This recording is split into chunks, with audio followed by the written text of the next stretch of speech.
Hello everyone, welcome to WelcomeTech channel.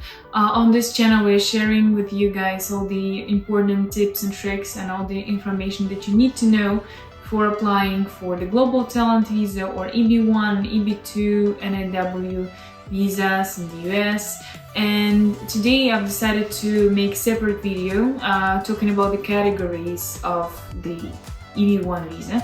They're very interesting because here on this channel we are talking about the EB-1 a lot, and we are using a slightly different language from the languages that you can search on the sites. So that's why people who watch our videos and they are like, what is an EB-1 visa?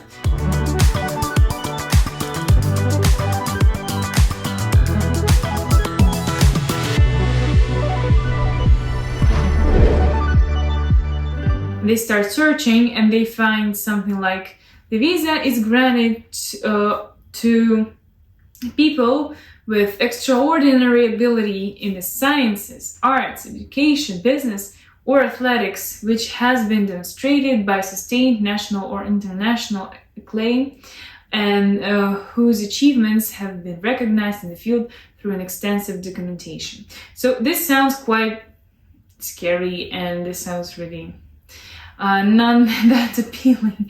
So this is why I've decided to talk about that today. So why doesn't it sound so scary?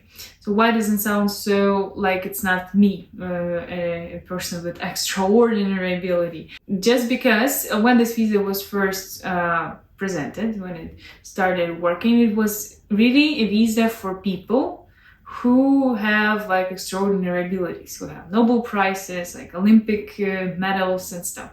So this was for these kind of people. But then, after they expanded the amount of quotes that you can get every year to about 40,000 quotes for all EB visas, and EB-1 is like first priority visas. This is why it's called extraordinary. So nothing really extraordinary you're supposed to really show, but still.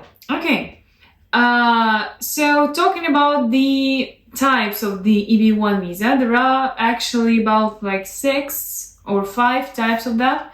So it's like sciences, art, education, business, or athletics. So I will be sharing with you guys our clients' stories and the type of the visa they went for. So when we are talking about, firstly, of course, IT specialists. So this is something that we are specializing in mostly. They mostly go for business part. So especially if these are the specialists like of business development, not developers, but something like product managers, project managers, and so on, they always go for business part. And of course, all the C-level positions, they also go for business, most likely. So these like CEO, CTO, and so on, this always goes for business. And it doesn't matter what kind of a business it is. Business is not only for like CEOs and entrepreneurs, but for them too.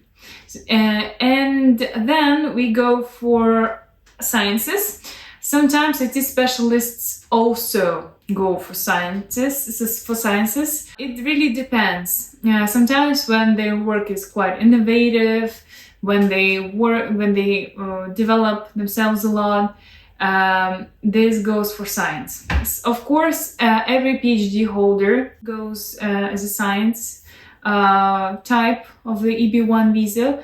And some other professions, they go for science too. For example, engineers, they most likely will go as a science specialist. Then arts is the easiest one because it's always like art connected profession, like artists, maybe some music makers. These could be also, we had a case like with a video blogger whose work is connected to like music critics. Also, this can be something related to design sometimes, such as like architecture too, and so on. Then we go for athletics. Athletics is everything that is sport related, and all the sports achievements go for athletics. We had fencing specialists like swimming, and many more. So athletics, I think it's the easiest one.